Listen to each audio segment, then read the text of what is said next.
반갑습니다. 영사실 꼬마입니다. 오늘 에스겔 37장 말씀을 나누겠습니다. 에스겔 선지자를 통해서 이스라엘 백성에게 주시는 하나님의 회복의 메시지가 계속 이어집니다. 에스겔 37장은 성경 이야기 중에서 아주 많이 알려진 유명한 이야기입니다. 에스겔이 환상을 하나 봅니다. 하나님께서 에스겔을 어느 골짜기로 데리고 가십니다. 그 골짜기에서 에스겔은 너무나 끔찍한 광경을 보게 됩니다.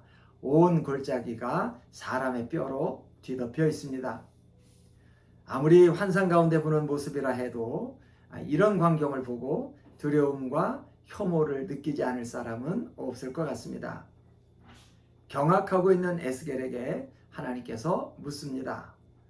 이 뼈들이 다시 살아나서 사람이 될 수 있겠느냐? 에스겔이 대답합니다. 주 여호와여, 주께서 아시나이다. 이 대답은 얼핏 보면 에스겔이 잘 모르겠다라고 대답한 것 같지만 사실은 부정적인 대답입니다. 살 수 없다는 말을 한 겁니다. 에스겔의 이 대답이 정직한 대답입니다. 인간의 이성과 경험과 상식으로 그 말라버린 뼈들이 다시 살아날 수 있을 거라고 대답할 수는 없는 일이죠. 에스겔은 하나님께서 왜 자기에게 이런 환상을 보게 하시는지를 깨달았을 것 같습니다. 이것이 바로 지금 유다와 이스라엘이 처한 형편이라는 것이죠. 그렇습니다. 유다와 이스라엘은 인간 차원에서는 소생 가능성이 전무합니다. 그 어떤 노력을 기울인다 해도 소생은 불가능한 일입니다. 아니, 소생이니 회복이니 다시 살아나는 일 같은 것은 애당초 생각조차도 할 수 없는 상태입니다. 그러나 하나님은 그렇지 않습니다. 하나님은 그 마른 뼈들을, 유다와 이스라엘을 소생시킬 수 있는 능력을 가지고 계신 분입니다. 소생과 회복의 능력과 함께 하나님은 그 마른 뼈들을 다시 살아나게 하시려는 마음을 가지고 계십니다.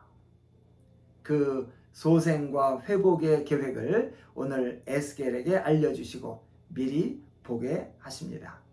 환상 속에서 에스겔은 그 흩어진 마른 뼈들이 결합되고 그 위에 힘줄과 가죽이 덮이고 마침내 생기가 들어가서 사람이 되고 지극히 큰 군대가 되는 광경을 봅니다.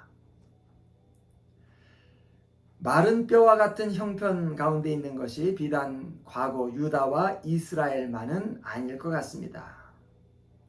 우리 가운데 누가 나는 마른 뼈가 아니다, 마른 뼈 이야기와 나는 전혀 무관하다 장담할 수 있겠습니까? 사실 우리는 모두 마른 뼈와 같은 사람들입니다. 우리는 스스로의 힘만으로 살 수 없는 사람들이고 스스로의 힘만으로 우리 자신을 구원할 수 없는 사람들입니다. 하나님이 살게 하셔야 살 수 있는 사람들이고 하나님만이 우리를 구원하시는 분입니다. 하나님만이 우리의 죄성과 어둠을 거두어 가실 수 있습니다. 하나님이 계시기에 우리는 회복되고 소생할 수 있습니다. 하나님의 능력으로만 우리는 다시 살아날 수 있습니다.